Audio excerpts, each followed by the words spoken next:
आइए अब हम आगे की ओर चलते हैं और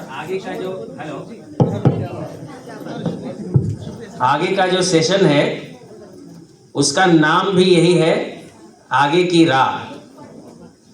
तो आगे की राह, अब तक जो हमने बातचीत की, ये बातचीत केवल इस हॉल तक ही महदूद न रहे, बल्कि इस पर कुछ रणनीतिक सोच विकसित हो सके, इसे ध्यान में रखते हुए संगोष्ठी का यह सत्र रखा गया है, जिसका नाम है आगे की राह, समावेशी साहित्यिक दृष्टिकोण की ओर पाठ्यक्रम निर्माण, अनुवाद, प्रकाशन एवं साहित्यिक मंचों पर विकलांगता विमर्श को मुख्य धारा में लाने पर चर्चा करनी है इसमें, है ना। तो इसमें जो पैनल है वो है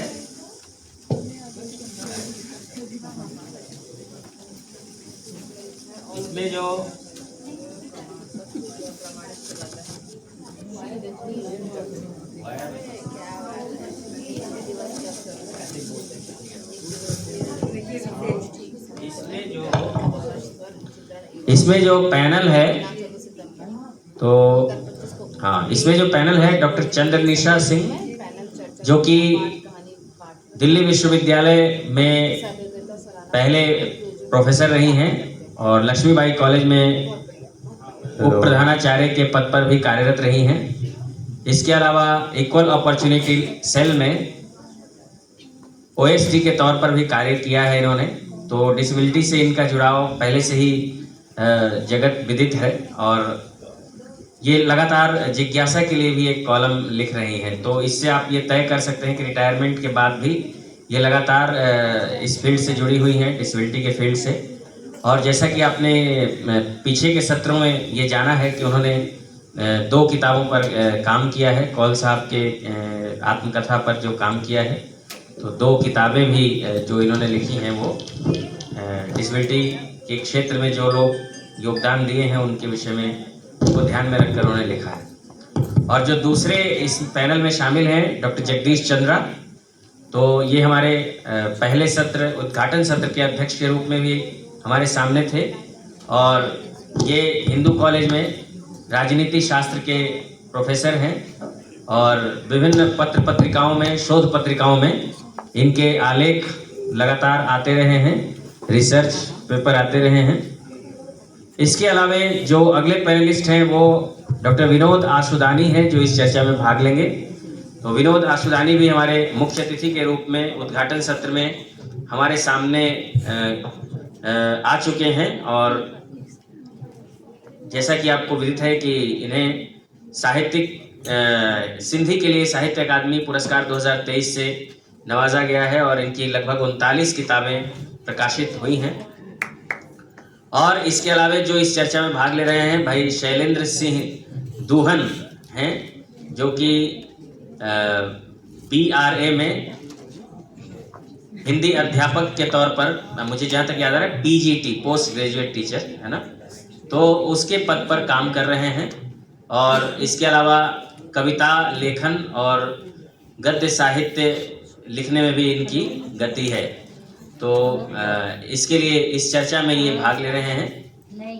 तो आइए स्वागत करते हैं हम इस विषय पर अपने इन सभी पैनलिस्ट का, और ये सत्र भी बहुत रुचिकर होने वाला है। एक बार जोरदार तालियों से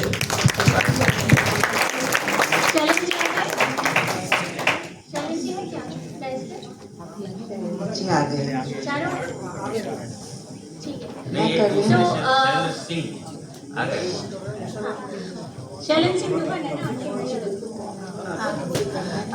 मैं इन चारों के स्वागत के लिए और इनको स्मृति चिन्ह प्रदान करने के लिए हमारी महिला समिति की एक बहुत ही एक्टिव मेंबर जो हमेशा से रही हैं परिसंघ की और दिल्ली यूनिवर्सिटी में प्रोफेसर रही हैं, तो डॉक्टर साधना आर्या जी ने भी हमें ज्वाइन किया है। तो सबसे पहले तो डॉक्टर साधना आर्या जी के लिए तालियां। मैं चाहती थी कि मैं मैम क्योंकि इतना लंबा अनुभव है परिसंघ के साथ तो मैम ज्वाइन करती ये वाला सेशन एटलीस्ट, लेकिन मैम ने कहा नहीं मुझे मैं सुनना पसंद करूँगी। तो अभी भी हम चाहेंगे कि अगर आप भी पैनल ज्वाइन करना चाहें, लेकिन अभी तो फिलहाल आप इन्हें स्मृति चिन्ह प्रदान करने के लिए डायस पर उपस्थित हो। और साथ ही यशवंती, हाँ यशवंती है यहाँ पे।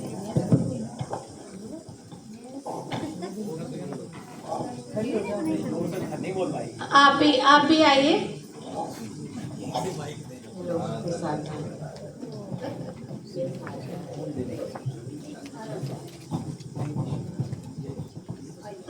साधना मैम यशवंती जी को भी हेल्प कीजिएगा।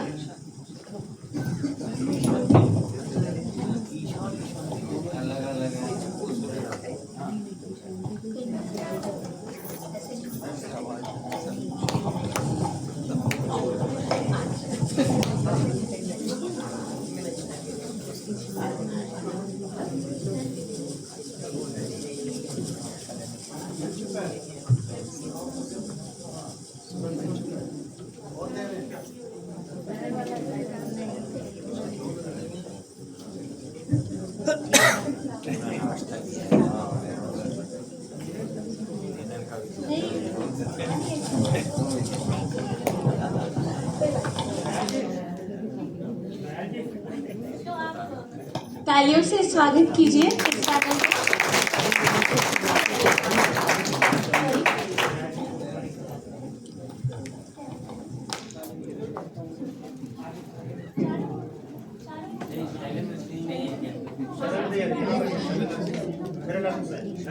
यहाँ पर बैठे ना।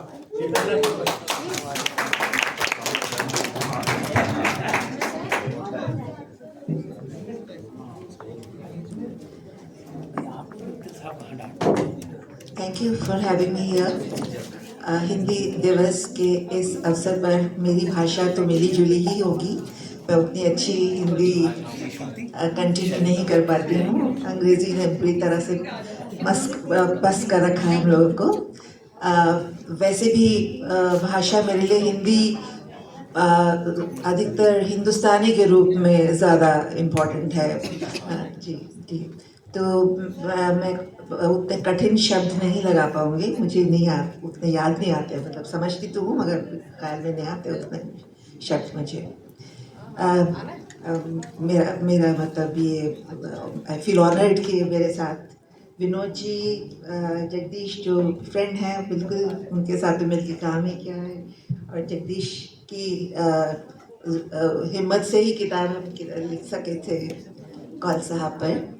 और शैलेंद्र, उनसे मेरा सीधा साक्षात्कार तो नहीं हुआ अभी, लेकिन अब हम लोग कुछ ना कुछ आदान प्रदान करने की कोशिश करेंगे। और शैलेंद्र जो सारा सेशन संभाले हुए हैं शुरू से, तो बहुत खूबसूरत तरीके से हैंडल करें, जो कि मुझे नहीं आता है।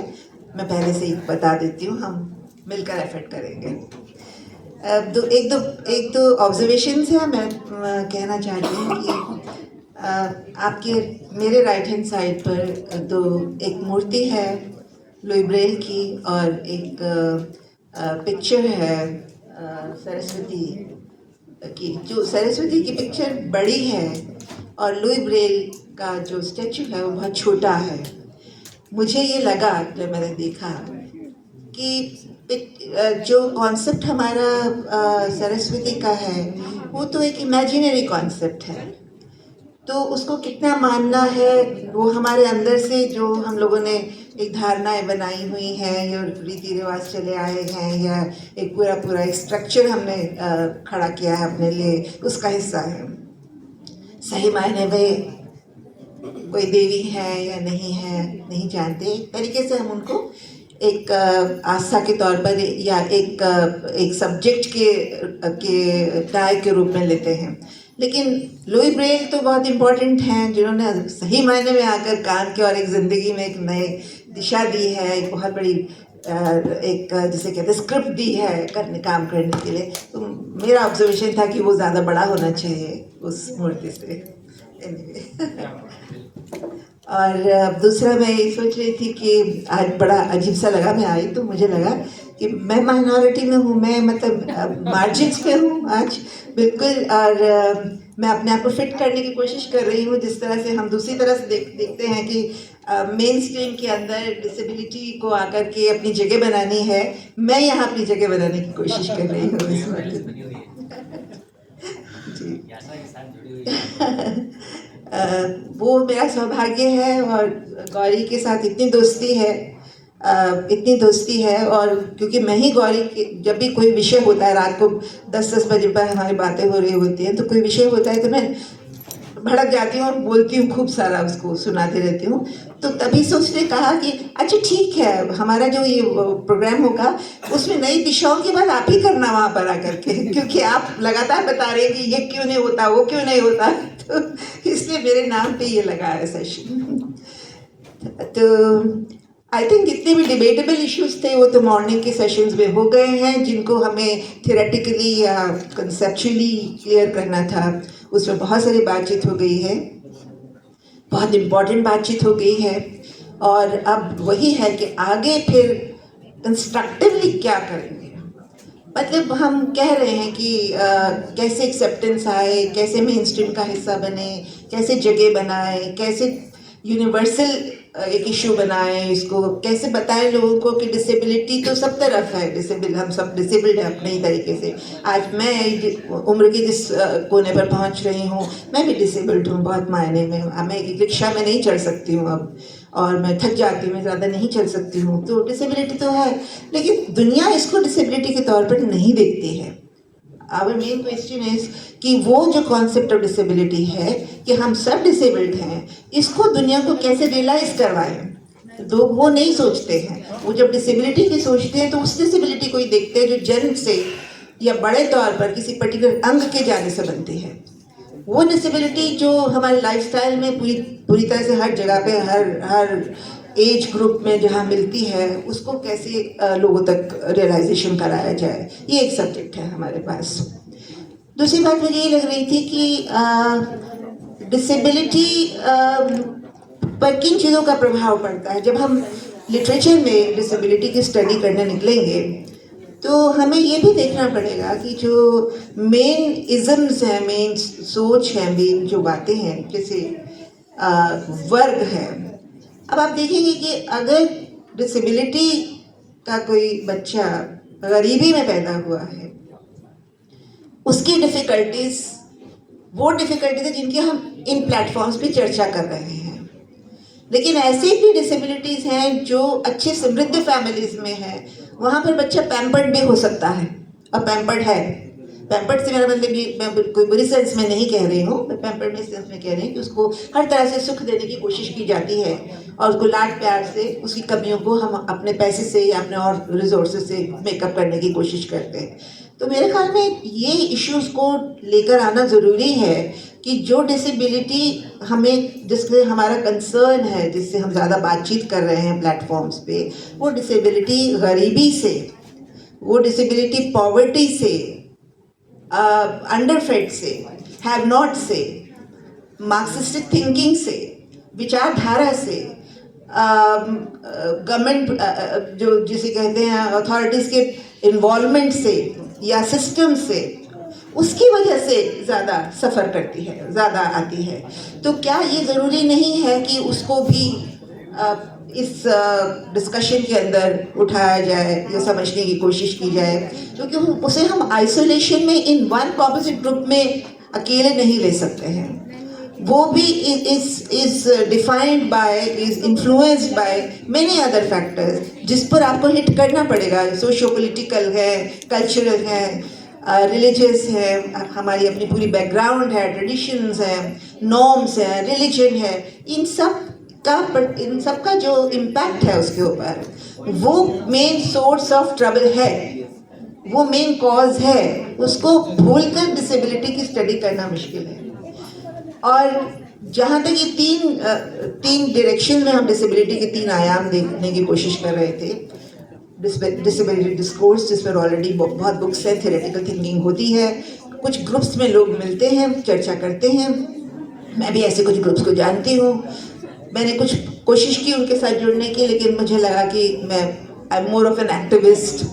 मैं प्रैक्टिकल रूप में ज़्यादा काम करके मुझे लगता है कि मैं आपको सफल रोल प्ले कर सकती हूँ, वहाँ पर मेरा ज़्यादा रेलेवेंस नहीं है, मैं नहीं कर पा रही हूँ, कंट्रीब्यूटर नहीं बन पा रही हूँ किसी भी तरह से। और ये तीसरा लिटरेरी आयाम जो है, लिटरेचर के थ्रू आने वाला आयाम जो है, जिसको आज हम क्रिएट करने जा रहे हैं, and I must say this is very very important, and I am very happy कि आज इसका एक हमारे मंच पर आगमन हुआ, इसको हमने शुरुआत की है इसकी आज सबकी बहुत बड़ी सोच के साथ। ये मुझे लगता है कि राजेश जी भी, विनोद जी भी और घनश्याम जी भी, इन्होंने बहुत बड़ा रोल प्ले किया है इसको डिफाइन करने में, इसका एक प्रोजेक्ट सा बनाने में। और जिस तरह से विनोद जी ने मॉर्निंग में बातचीत की है, it was very inspiring, I must start with that. बहुत इंस्पायरिंग था, बहुत से नए आइडियाज़ मेरे भी पास आए और बहुत से सवाल उठे, और उन्होंने खुद ही कहा कि दूसरा भाग बाद में करने वाले हैं, तो उसकी चर्चा अब हम शुरू करेंगे। तो उसके साथ ही मैं अब अपने साथियों को इन्वॉल्व करूँगी, और मेरा पहला ही सवाल जो मैं जिस पर सबकी राय लेना चाहूँगी वो ये है कि आप किस दिशा में, किस तरह से आगे इसको देखना चाहते हैं।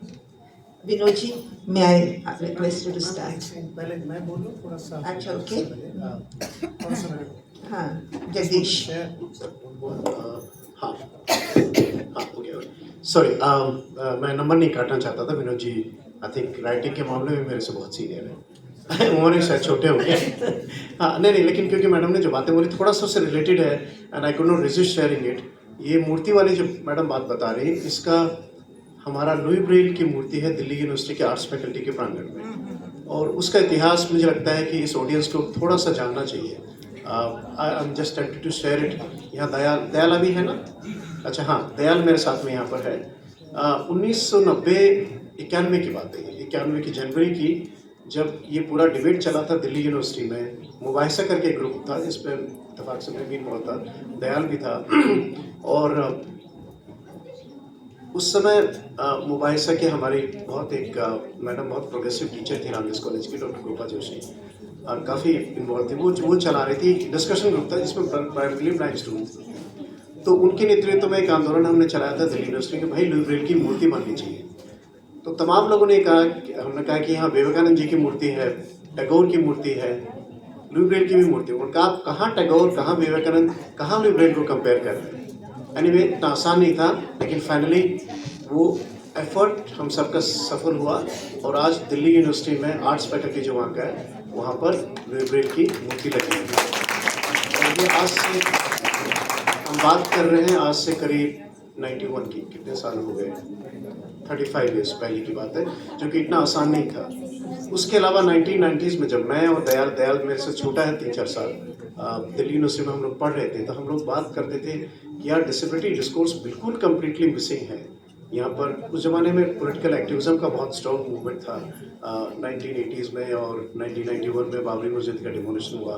दिल्ली यूनिवर्सिटी बहुत एक्टिव था, तो थोड़ा बहुत पॉलिटिकल एक्टिविटीज़ तो होती थी, डिसेबिलिटी डे पे कुछ एक्टिविटीज़ हो जाती थी, लेकिन डिसेबिलिटी डिस्कोर्स कम्प्लीटली मिसिंग था। तो मैं ये देख रहा हूँ ये जो जर्नी है हमारी लगभग 35 साल की, जहाँ की कभी कभी विकलांगता दिवस जो आता था पहले मार्च में होता था, अब दिसंबर में होता था, और दिल्ली यूनिवर्सिटी में लुई ब्रेल 4 जनवरी को हम लोगों ने एक लुई ब्रेल मेमोरियल लेक्चर भी शुरू किया था। ये सब स्कैटर्ड एक्टिविटी होती थी, लेकिन वो डे स्पेसिफिक होते थे जब डिसेबिलिटी रिलेटेड डे होता था। लेकिन आज का आई थिंक ये अपने आप में ऑल्सो यूनिक है आज की संगोष्ठी, कि आज डिसेबिलिटी डे नहीं है, आज लुई ब्रेल डे नहीं है, आज हिंदी दिवस है, और उसमें हम विकलांगता के डिस्कोर्स पे बात कर रहे हैं। Thank you. जस्ट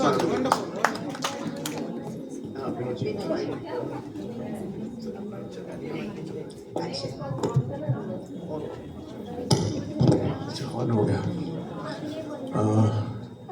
मैं जगदीश जी की बात को आगे बढ़ा रहा हूँ कि आज हिंदी दिवस है और ये गोष्ठी हो रही है। मुझे याद है जुलाई का अंतिम सप्ताह था और गौरी जी से मेरी बात हो रही थी, और ये तय हुआ कि डिसेबिलिटी डिस्कोर्स पर हम एक सिंपोजियम या सेमिनार का आयोजन करें। तो गौरी ने कहा कि कब करें। मैंने कहा एक काम करते हैं, हिंदी दिवस पर करते हैं, क्योंकि ये साहित्य की बात है, डिस्कोर्स है ना, और हिंदी दिवस से बेहतर मुझे उस समय कोई तारीख नहीं सूझी।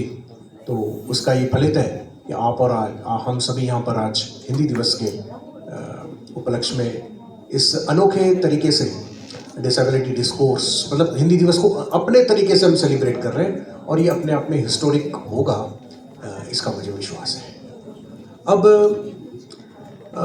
बात मैंने बहुत कुछ सोचा है सिंह मैडम, आपने मुझे माइक मेरे पास फिर से आएगा तो मैं धीरे धीरे बोलूँ, नहीं तो एक ही स्ट्रोक में सब बोल दूँ, पता नहीं क्योंकि समय वहाँ गौरी जी वो जो है ना वो क्या टाइमर लेकर बैठी हैं और बोलेंगी बस हो गया, तो ठीक है। तो मैं एक 7 सूत्र बताता हूँ आपको,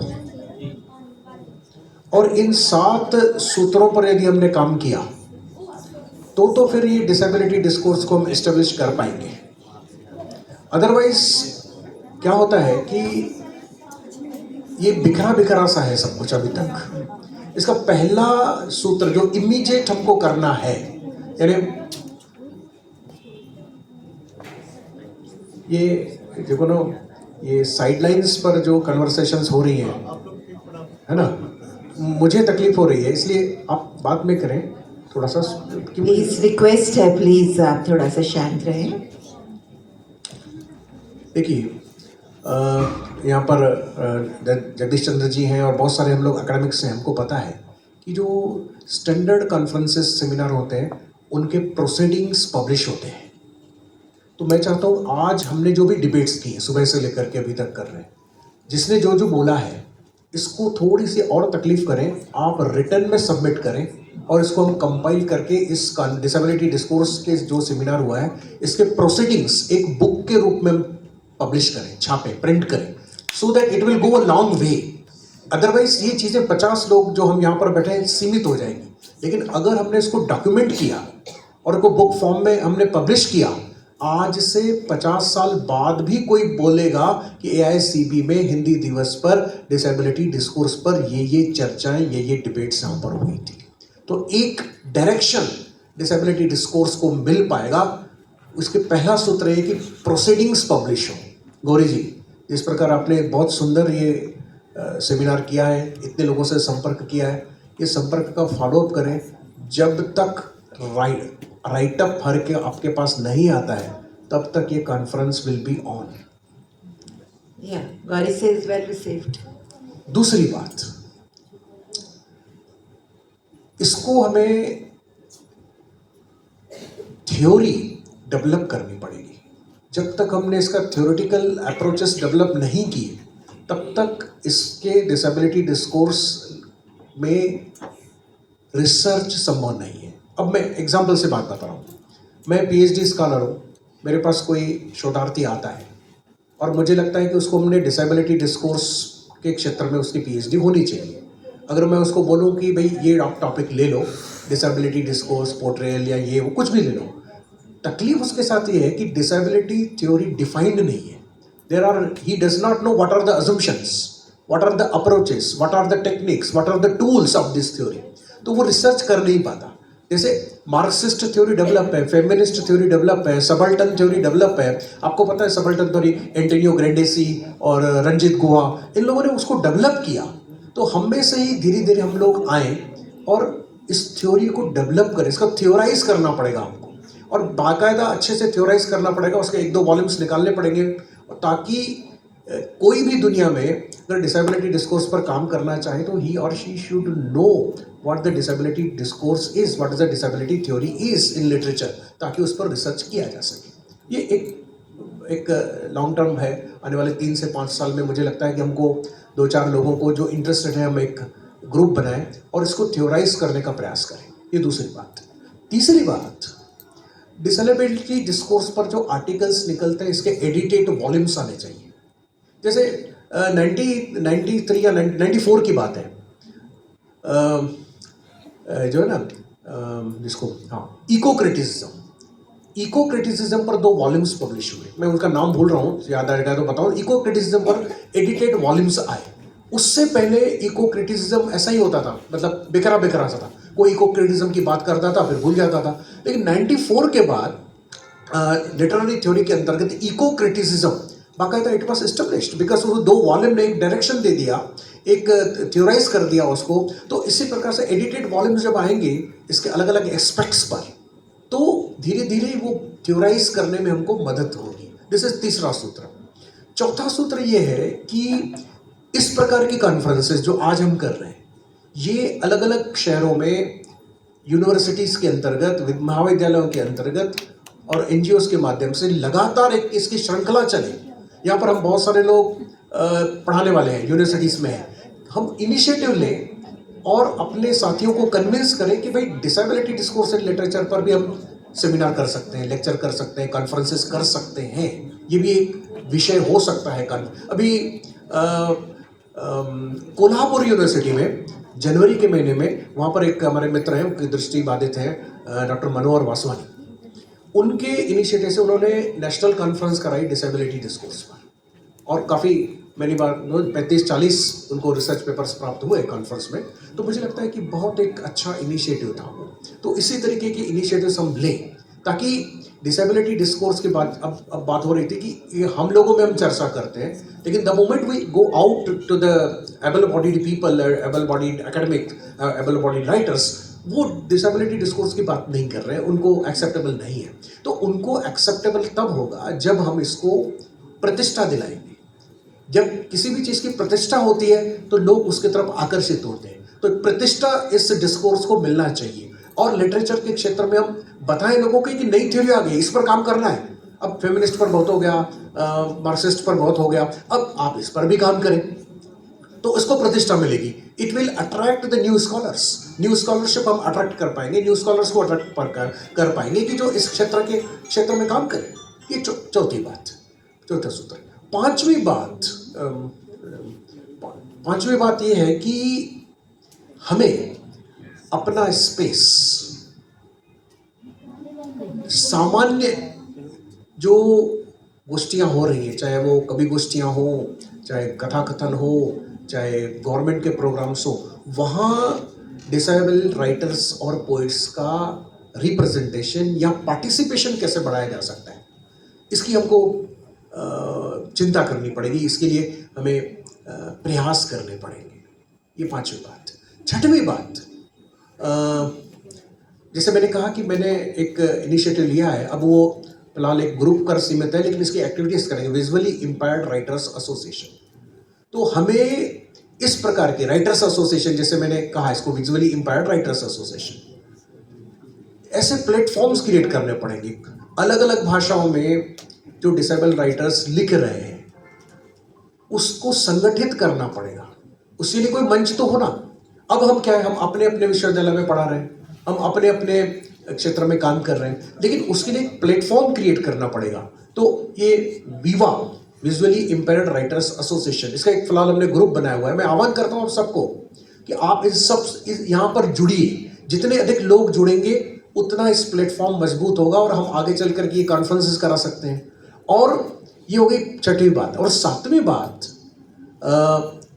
ये है कि जो गवर्नमेंट की लिटरेरी बॉडीज़ हैं, जैसे मैं सेंट्रल साहित्य अकादमी के एडवाइजरी पैनल पर हूँ, तो आज से करीब करीब 7-8 साल पहले मेरी बात हो रही थी, उनके सेक्रेटरी राव साहब हैं, उनके साथ बात हो रही थी, और वहाँ और भी उनके एग्जीक्यूटिव कमेटी के कुछ लोग बैठे हुए थे। तो मैंने एक बात की कि भाई आप वुमन पर कार्यशालाएँ करवाते हैं, मतलब सेमिनार्स करवाते हैं और ये करवाते हैं, कभी आपने ये नहीं सोचा कि डिसेबल्ड राइटर्स का कोई सेमिनार किया जाए?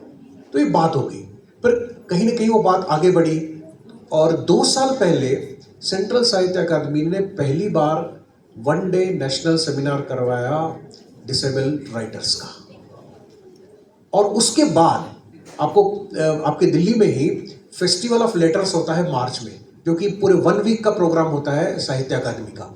उस फेस्टिवल ऑफ लेटर्स के जो 6 दिन होते हैं, उनमें से 1 दिन या आधा दिन ये डिसेबिलिटी राइटर्स का सेमिनार अभी गुजरे 2 साल से साहित्य अकादमी करवाती है। तो दिस इज हाउ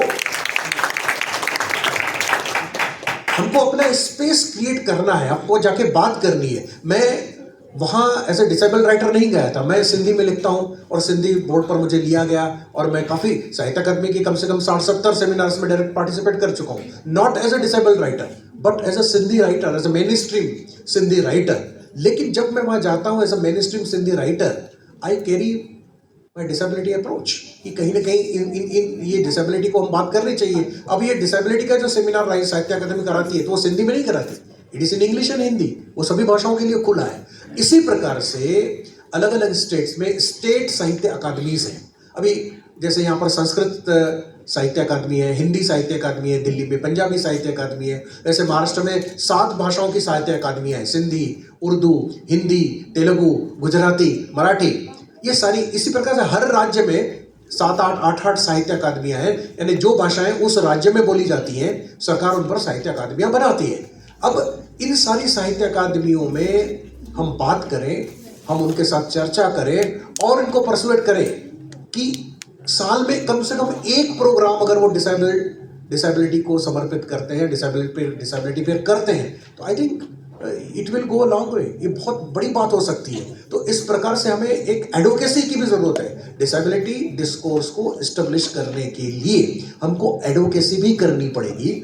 और विश्वविद्यालय के अंतर्गत अब NEP में क्या होता है, बहुत सारे सब्जेक्ट्स आप स्टार्ट कर सकते हैं यूनिवर्सिटीज़ में, कॉलेजेस में। तो disability discourse in literature as a subject, as an optional subject at least, हम कोशिश करें कि सारी यूनिवर्सिटीज़ के अंदर में जो कल्चरल डिपार्टमेंट्स हैं या जो साहित्य के डिपार्टमेंट्स हैं या ह्यूमैनिटीज़ के डिपार्टमेंट्स हैं, यहाँ पर हम disability discourse in literature as an optional subject को स्टार्ट करवाने की कोशिश करें। इससे, लेकिन ये इतना आसान नहीं है जितना मैं बोल रहा हूँ। अभी हमारे जगदीश चंद्र साहब बैठे हैं, यूनिवर्सिटी में बैठे हैं, हमको पता है it is very difficult to convince the board of studies, right, board of academic council, finally management council. लेकिन एक पूरा ब्यूरोक्रेटिक है, लेकिन एक प्रोसेस तो चालू हो सकता है। आप 10 यूनिवर्सिटीज से बात करेंगे, हो सकता है एक यूनिवर्सिटी इसके लिए एग्री हो जाए और एक जगह चालू हो जाए। तो ये एक बहुत बड़ी लड़ाई है, लड़ाई भी नहीं है, एक बहुत बड़ा संघर्ष है। It is a struggle to carve out a space in this world for disability discourse। ये स्पेस कार्व आउट करने की है। हर व्यक्ति अपने अस्तित्व की लड़ाई लड़ रहा है, हर समूह अपने अस्तित्व की लड़ाई लड़ रहा है। तो उसी प्रकार से डिसेबिलिटी डिस्कोर्स को एस्टेब्लिश करने की जो लड़ाई है, जो संघर्ष है, वो आपको और हमको मिलकर करना पड़ेगा। ये 7 सूत्र कम से कम मेरे जहन में आए, जिसको मैंने आपके साथ शेयर किया। और जितने ज़्यादा सूत्रों पर हम, जितने ज़्यादा पॉइंट्स पर, 7 पॉइंट्स में से काम कर पाएंगे, उतना ही हम इस अपने कारवां को, इस अपनी बात को आगे ले जा पाएंगे। Thank you very much. Thank you very much. बहुत इम्पॉर्टेंट पॉइंट्स हैं। मैं 1-2 बातें ये कहना चाह रही हूँ कि डिसेबिलिटी डिस्कोर्स जब हम कहते हैं तो ख़ास तौर पर ये मान के चला जाता है कि उसमें वो चीज़ें आती हैं, थियोरेटिकल फ्रेमवर्क्स आते हैं जिस पर डिस्कशन होती है। शायद सुबह के सेशंस में इन बातों पे बातें हुई भी हैं और बीच में सवाल उठा भी था। जो आज हमारी अप्रोच थी वो थी लिटरेचर बेस्ड अप्रोच थी। और लिटरेचर में चाहे वो डिसेबल्ड राइटर है या डिसेबल्ड कैरेक्टर की बात हो रही है, डिसेबिलिटी की थीम की बात हो रही है, तो आई थिंक अभी जब यूनिवर्सिटीज़ इसके बारे में डिस्कशंस करती हैं, दिल्ली यूनिवर्सिटी में, Jagdish knows better, Delhi university में जब ये सवाल उठा था डिसेबिलिटी डिस्कोर्स पर डिपार्टमेंट बनाने की बात उठी थी, इस कोर्स को इंट्रोड्यूस कराने की बात उठी थी, तो उसमें वो आई थिंक डिस्कोर्स को उस थ्योरेटिकल फ्रेमवर्क में स्टडी करना, जिस पर वेस्ट में बहुत किताब लिखी गई है, कुछ इंडिया में भी लिखी गई है, अनिता खई वगैरह कुछ राइटर्स हैं, जगदीश ने खुद पार्टिसिपेट किया है ऐसे इस किताबों में, तन्मय भट्टाचार्य हैं दिल्ली यूनिवर्सिटी में जो इस पर काम कर रहे हैं, तो वो लिटरली उस सेंस में ज़्यादा लेते हैं। ये जो तीसरा आयाम बना रहे हैं, ये शायद एग्जिस्ट नहीं कर रहा था। आपने कहा भी है शायद ये बात आज कि तीसरी चीज़ की कल्पना बनाना और उसको भी उतना ही प्रैक्टिकल रूप देना और कहना कि 3 वर्गों में इसको लेना है हमको, तो इसको इस्टेब्लिश करना पड़ेगा, अभी नहीं है और आज जो शुरुआत है। और दूसरी बात है कि यूनिवर्सिटीज़ में जो डिपार्टमेंट्स हैं वहाँ पर इन्वॉल्वमेंट नहीं है कहीं पे भी। हम अनफॉर्चुनेटली डिसेबिलिटी के फील्ड के लोग खुद भी बहुत एक्टिव नहीं हैं इन मामलों में, और एक डिसेबिलिटी के अलग अलग डिसेबिलिटीज़ पर भी भेदभाव हैं बहुत। ये शायद इस मंच की बातें नहीं हैं, लेकिन ये मैटर करती है, समझने की ज़रूरत है इसको।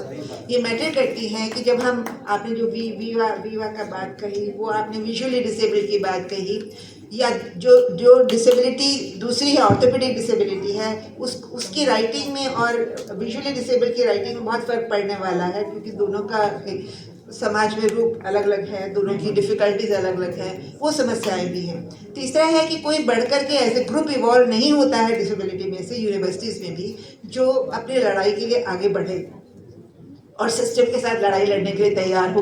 ये मैं अपने प्रैक्टिकल एक्सपीरियंस से बता रही हूँ, क्योंकि मैं 4 साल में उस डिपार्टमेंट में थी और रोज़ की मुश्किलें देखती थी वहाँ पर, और जगदीश को पता है वहाँ पर। तो मैं ये सोचती हूँ कि हम इन चीज़ों को आगे ध्यान में रखें जब बात करेंगे तो। So shall we ask Jagdish? Jagdish ने भी अभी थोड़ा बोलना है ना इस विषय में, जैसे कि आप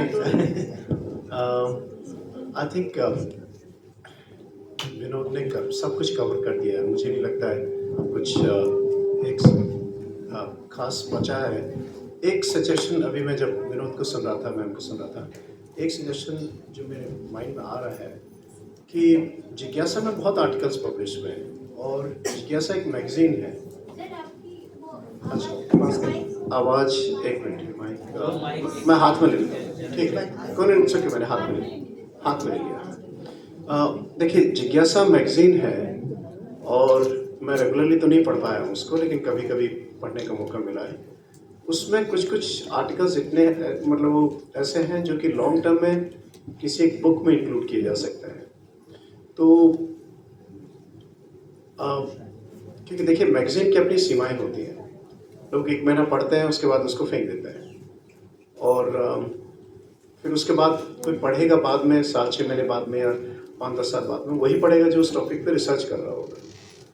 तो आई थिंक ये मेरे माइंड में ख्याल आया, कम से कम टू स्टार्ट विद, इतना तो गौरी आप ही कर सकते हैं कि उसमें से कुछ एक ऐसे आर्टिकल्स छांटे जाएं जो कि इंडिपेंडेंट होंगे, मतलब, और जो कि जिनका एक टाइम टेस्टेड ड्यूरेशन होगी।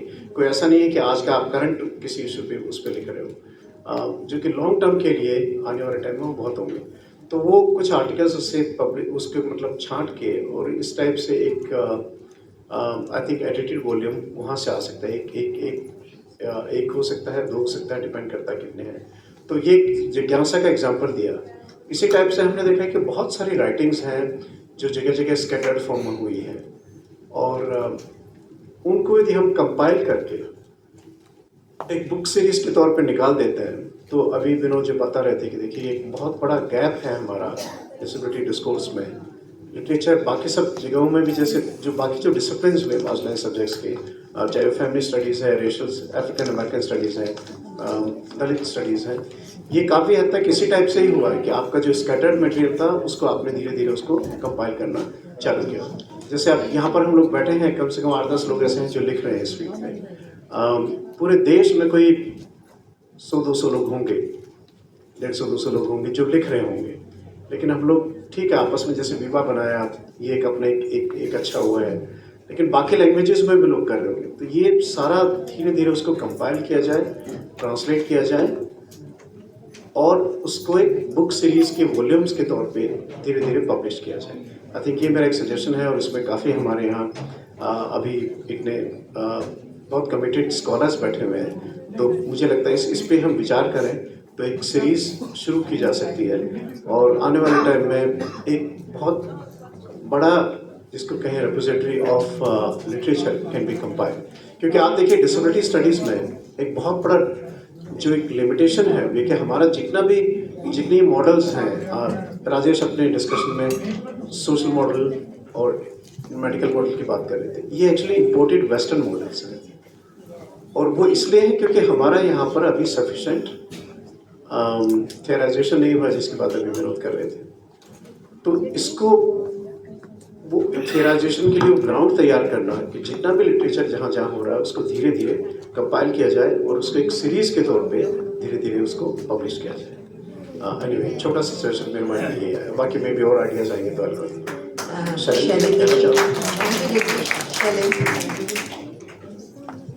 आप सभी को नमस्ते।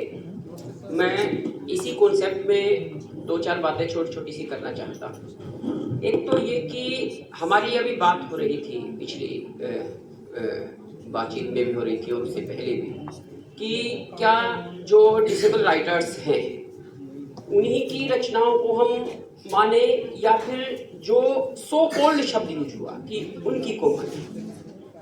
मैं एक बात बोलना चाह रहा हूँ इसी में कि हम किसी डिस्कोर्स या किसी विमर्श की अलगाव की बात तो हम कर ही नहीं रहे। हम कह रहे हैं कि सम बैरियर्स है, वो आपके लिए अलग शेप्स में है, हमारे लिए अलग शेप्स में है। जैसे संजीव जी का उपन्यास है सर्कस। सर्कस में जो नाट्य कद के व्यक्ति हैं उनकी भूमिका बताई गई है। अभी पिछले दिनों ही डॉक्टर मनोज की एक कहानी पब्लिश हुई है सर्कस। उसमें एक नाट्य कद की महिला प्रेगनेंसी की पीड़ा में इतनी परेशान, इतनी दुखी है कि आखिरकार उसके शरीर से पेट उसका बड़ा होता है, हो जाता है और वो डेथ कर जाती, मर जाती है। तो उसकी अपनी समस्या है। एक नंदकिशोर जायसवाल जी का उपन्यास है दुख ग्राम, ये साइटेड पर्सन है जिनकी मैं बात कर रहा हूँ। इनका उपन्यास है दुख ग्राम। उन्होंने IT student, intellectual disable student की बात करी है जो बाहर जाने पर किसी पर थूक रहा है, किसी की जेब में हाथ डाल रहा है और बड़ी सुंदर अभिव्यक्ति है। तो मैं ये बात इसमें जोड़ना चाहता हूँ कि हम इस विषय पर दूसरे तरह से अगर बात को ले कि भाई ना तो ये सहानुभूति का विषय है और ना ही स्वानुभूति का। मेन कर्सर आकर के रुकता है अनुभूति की प्रमाणिकता पर कि अनुभूति किस लेवल की है। एक बात करी गई खंजर नयन की और दूसरी बात करी गई रंगभूमि के सूरदास की, और अनुभूति की प्रमाणिकता झलकी रंगभूमि के सूरदास में जो कि 30-35 साल पहले सृजित था। तो ये प्रेमचंद जी की पकड़ है, वो नागर साहब की पकड़ है। ये पकड़ लिटरेचर जो कहानी है या सृजन है, कोई भी सृजन, वो कितना समाज से जुड़ता है। नामवर सिंह जी का एक लेख है प्रासंगिकता का प्रमाद। वो प्रमाद की हद तक ना जाए, हम किसी चीज को इतना कॉम्प्लिकेटेड ना करें कि लेखक या कोई भी व्यक्ति उसको तोड़ दे। परंतु हम एक बात तो देखें कि संवेदनाएं तो हैं, पीड़ाएं तो हैं, ऐसी चीजें तो हैं जिनकी जरूरत है समाज को बताने की, समाज तक पहुंचाने की। धृतराष्ट्र की बात हो रही थी, शकुनी की बात हो रही थी, उन्हें अलग रूप में देखने की बात हो रही थी कि हमारी देखो सही गलत कोई नहीं है, परंतु दृष्टि होती है। दृष्टि का एक अपना महत्व है, सभी की दृष्टि अलग अलग है। जैसे मैम कह रहे थे कि डिसेबिलिटी डिस्कोर्स में भी जैसे ललित कुमार जी की एक आत्मकथा है, मैं पिछले दिनों उसको पढ़ रहा था, विटामिन जिंदगी। तो उसमें व्यक्ति बस में चढ़ता है, पहले अपनी बैसाखियों को बस में डालता है, फिर बस में चढ़ता है। बस में चढ़ते समय अपने आप को खींचता है तो देखता है पहली ही सीढ़ी पर किसी ने वोमिटिंग की हुई है, उल्टी की हुई है, और वो मजबूरी वश उस उल्टी में अपना हाथ रख करके सीट पर पहुंचता है। इस विडंबना को महसूसिएगा आप, कितनी दुखद स्थिति है ये कि उल्टी में हाथ रख करके पहुंचता है। और एक मेरे दोस्त हैं दीपक, उन्होंने डीएमसी निकालने के लिए दिखाई किसी साथी को और उनकी डीएमसी बस से बाहर उड़ गई, बस से बाहर डीएमसी उड़ गई। बस वाले ने रोकी, उतारा उन्हें, परंतु उन्हें डीएमसी नहीं मिली। एक इस रूप में है। एक बार हम कुछ साथी लोग जा रहे थे और किसी ने सामने आकर के कहा, मैं हरियाणा से हूँ, हरियाणवी में बोल के बताऊंगा, किसी ने सामने से कहा, अरे भाई तामे किसने खोल दिए आज? तो क्या ये क्या है? आदमी को आदमी न मानने की होड़, ये क्या है? साहित्य मनुष्य को मनुष्य की दृष्टि से देखने का हितैषी है, आदमी को आदमी की दृष्टि से देखने का हितैषी है, परंतु हमें आदमी ही नहीं माना जा रहा। एक मेरे मित्र हैं, उनके बड़े भाई की डेथ हो गई, वो 3 भाई, उनके बड़े भाई की डेथ हो गई। डेथ होने के बाद जो गांव वाले थे वो बोले, भाई कुंदन लाल थे उनके पिताजी का नाम, बोले भाई कुंदन का तो एक के छोरा रह गया, एक तो आंधा है। मतलब हमें आदमी ही नहीं माना जा रहा, आदमी में ही गिनती नहीं है। परंतु उसके बाद की जो स्थिति थी, वो आज बैंक में स्केल 3 ऑफिसर हैं। तो उसी गांव में लोगों ने कहा कि यो तो कुछ को निकल गया जो बढ़ना था, छोटना है बड़का आदमी होना चाहिए, ईसा तो एक ही बहुत है, यानी कि ऐसा तो एक ही बहुत है। तो अपने आप को थैंक यू, थैंक यू। मैं मझधार का प्रेमी हूँ, किनारा छोड़ना है, बने बनाए गढ़ मठों को तोड़ना है। आओ मुसीबतों मेरा मान बढ़ा दो, मुझे मुट्ठी में पकड़ सूरज निचोड़ना है।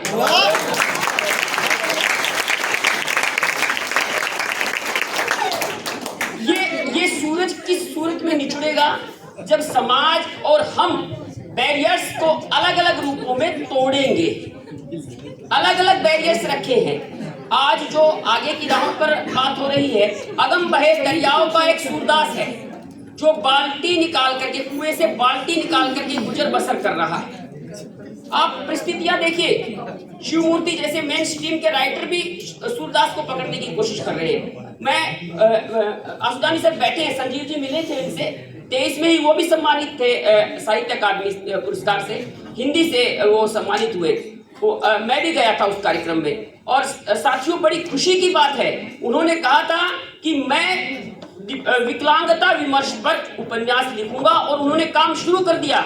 मुझसे और मेरी सहधर्मिणी ईश्वंती बैठी हैं, उनसे वो घर पे मिलने आए और उन्होंने हमारे ऊपर उपन्यास लिखना शुरू कर दिया है। तो संवेदनाओं की पकड़ देखिए। मुक्तिबोध का एक लेख है, ज्ञानात्मक संवेदना और संवेदनात्मक ज्ञान। संवेदनात्मक ज्ञान की जो स्थिति है वो किसकी कितनी है, ये कोई जरूरी नहीं है कि हर व्यक्ति की समान है। हमें अपनी अपनी कहानियां बिना लिखे समाज को बतानी पड़ेगी, समाज तक अपनी बातें पहुंचानी पड़ेगी।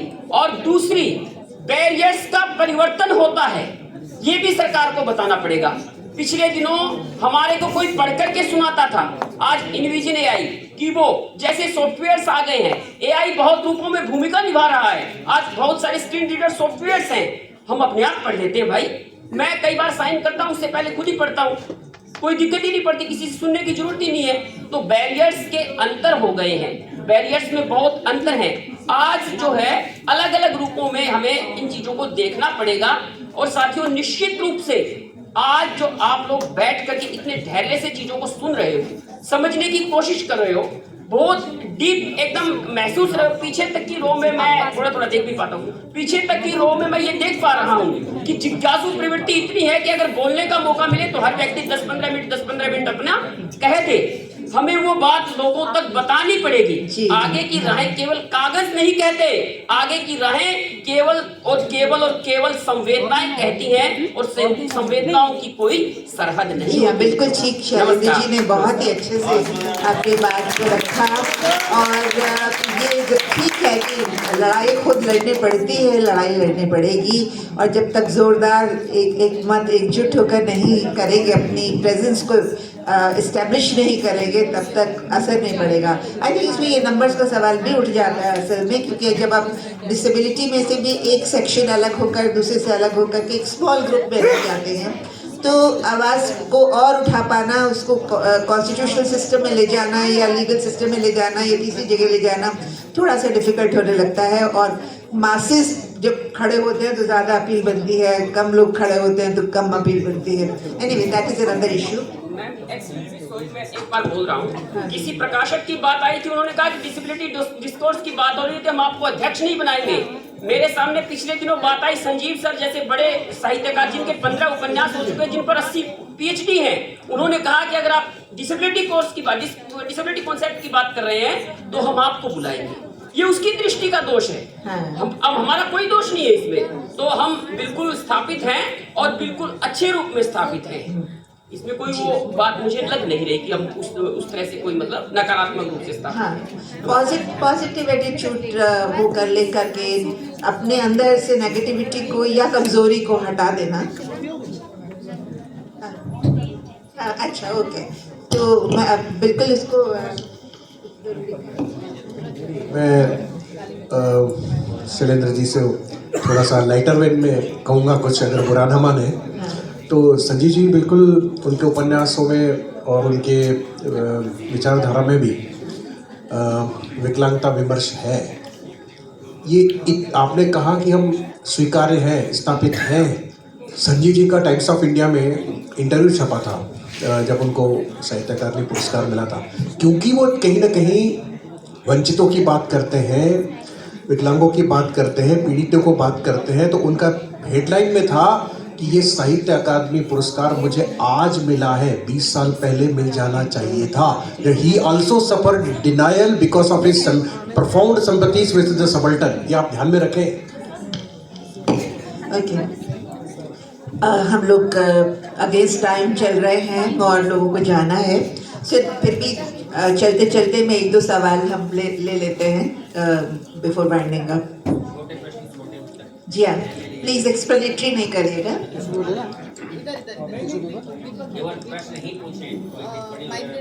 जी हाँ, यस प्लीज, उधर हाँ प्लीज।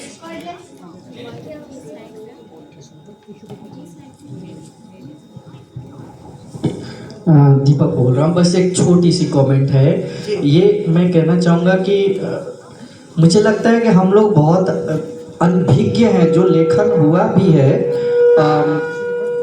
माजरत चाहूँगा कि हम लोग पढ़ने की थोड़ी आदत कम हो रही है, और जितना लेखन हुआ भी है उतना भी अगर हम पढ़ें तो मुझे लगता है बहुत चीज़ें मुख्य धारा में जा सकती हैं।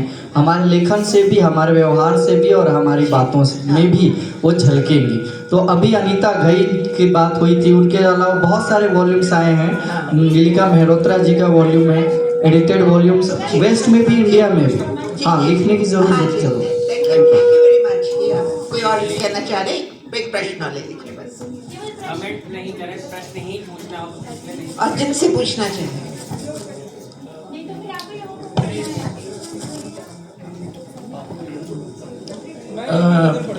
मैं निशा मैम के बारे में थोड़ी सी बात कर रहा हूँ। बेसिकली मैं बहुत देर से, मतलब जब से वॉइस मैसेज सुना तो उस समय से लेके आज तक पहचानने की कोशिश कर रहा था, और पहचान आखिरकार हो गई। और आपके तारीफ में एक EOC में एक वॉलंटियर थी, अभी जाकिर हुसैन में प्रोफेसर हैं हिस्ट्री।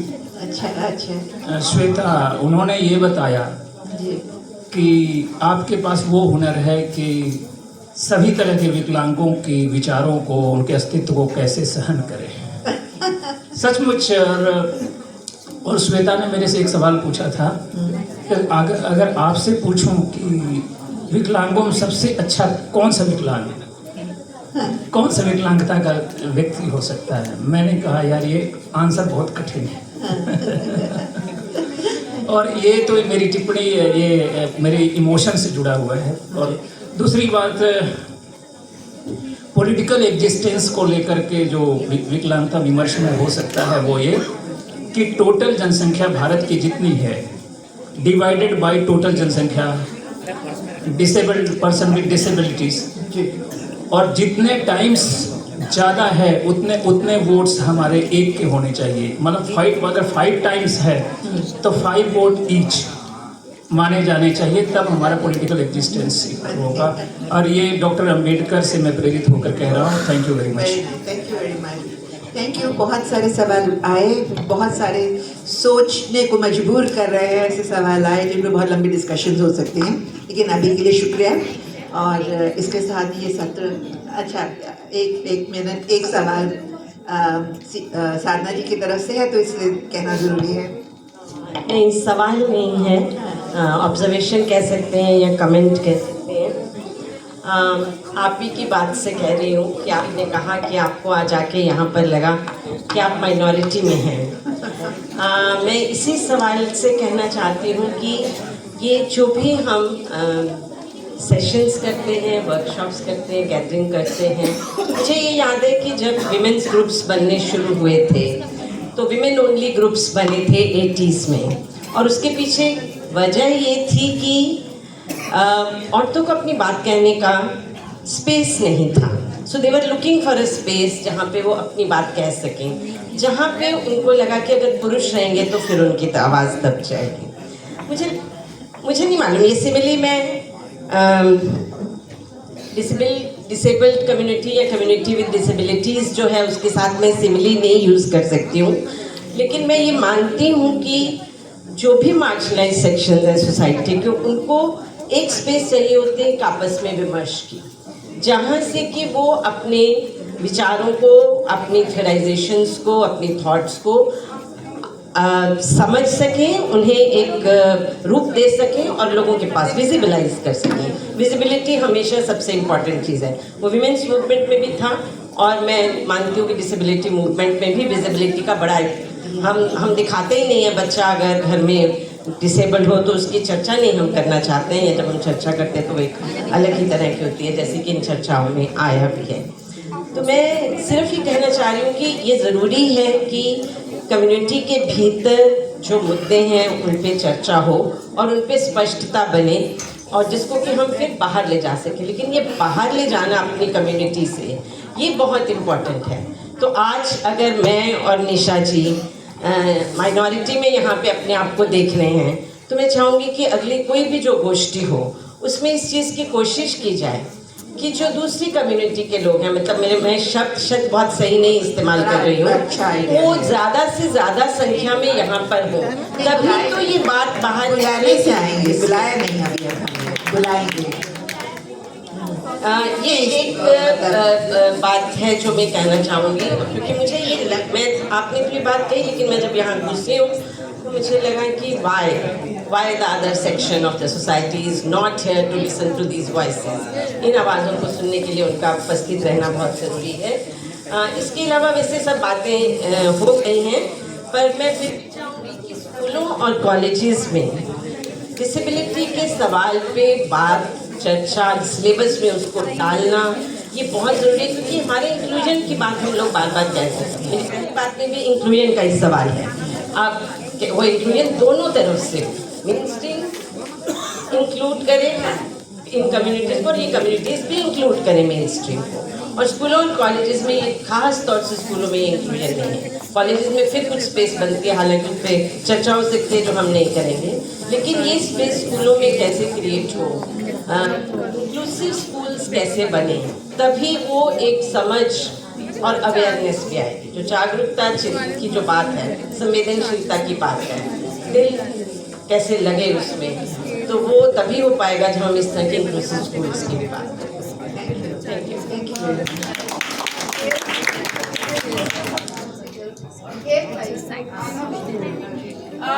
मुझे एक चीज ये कहनी है कि निशा जी, आप जो बता रहे थे लुई ब्रेल का जो स्टैचू है, लुई ब्रेल का जो स्टैचू है वो बहुत छोटा है राधा सरस्वती जी की मूर्ति के समूह, और ये बड़ा होना चाहिए। यहाँ पर मैं एक चीज ये बताना चाहूँगी कि हम लोग जो है वो लुई ब्रेल का स्टैचू अपने गेस्ट्स को देते हैं जो कि डिफरेंट बैकग्राउंड के होते हैं। कोई ऑफिस से आते हैं, कोई स्कूल से या कोई कॉलेजेस से।